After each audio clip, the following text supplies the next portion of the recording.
মানুষ হিসেবে আমরা যখন মাতৃগর্ভ থেকে পৃথিবীতে আসি, তখন আমাদের সাথে তিনটা জিনিস থাকে। ভালো মতো খেয়াল করে শুনেন। আল্লাহ তাআলা মানুষ হিসেবে পয়দা করার পরে আল্লাহ তাআলা এই মানুষের সাথে তিনটা জিনিস দিয়ে দিচ্ছেন।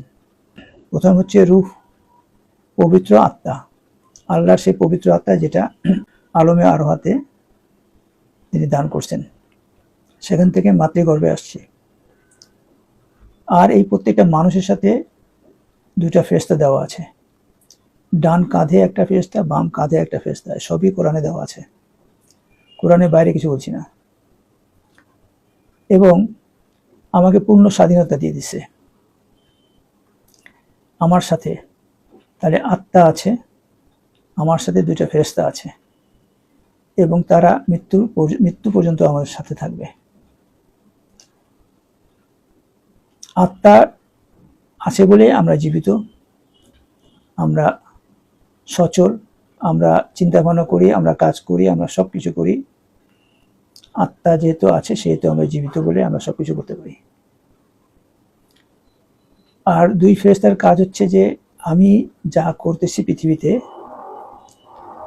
আমি ভালো কাজ করতে পারি, মন্দ কাজও করতে পারি, স্বাধীনতা দেওয়া আছে। তো এই যে ভালো কাজ করলাম, মন্দ কাজ করলাম, এটা রেকর্ড যদি না থাকে, তাহলে এটা কিভাবে মানে হবে যে আমি একজন ভালো লোক বা আমি একজন খারাপ লোক, এটা কিভাবে বিচার হবে?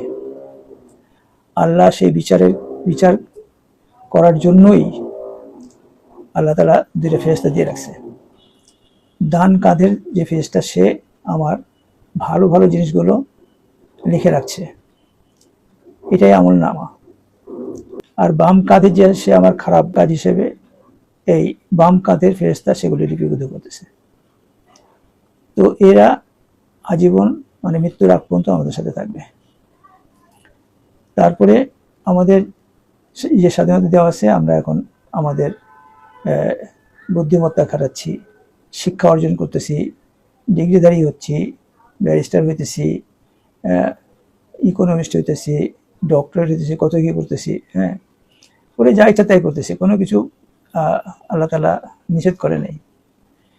আল্লাহ তাআলা নবী এবং রসুল পাঠায় আরো দুইটা জিনিস দিয়ে গেছে, নবীর সুন্নাত এবং কিতাব।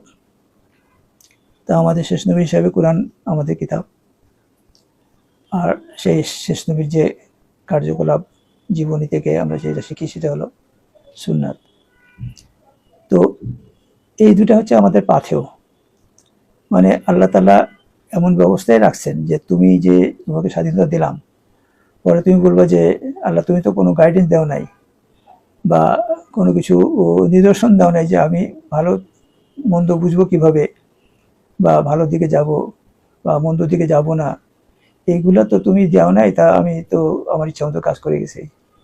এটা বলার রাস্তা আল্লাহ রাখেন নাই। আল্লাহ কোরআনে দিচ্ছে, কোরআনে সব কিছু বর্ণনা করছেন। একটা ভালো কাজ করলে পরে ভালো কাজ কি কি আছে এবং ভালো কাজে পুরস্কার কি আছে সেটাও আল্লাহ তাআলা বলেছেন। ভালো কাজ করলে জান্নাত, আর যারা মন্দ কাজ করবে তারা জাহান্নামী। এটা কোরআনে বিশদভাবে বর্ণনা করছে।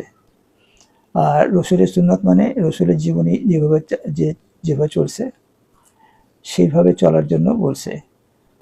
কিন্তু আল্লাহর হাতে সেই জিনিসটা দেওয়া আছে যে তুমি ভালো কাজ করলে তোমার জন্য পুরস্কার আছে, সেটা হলো জান্নাত।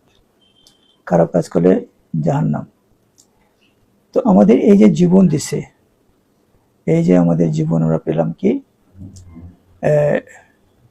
আলমে আরওয়াহ থেকে আমরা যে পেলাম, রূহ পেলাম, পবিত্র রূহ। সেই পবিত্র রূহটাকে আমরা কিভাবে রাখতেছি আমাদের জীবনে, কিভাবে পরিচালনা করতেছি, সেটা এবার এখন বিবেচনা করেন। এরপরে আসি আমরা বাকি কাজ কিভাবে, কোথায় কি এগিয়ে ঠেকবে আমাদের সেই কাজের শেষ নিশানা, সেটাও বুঝতে হবে ইনশাল্লাহ।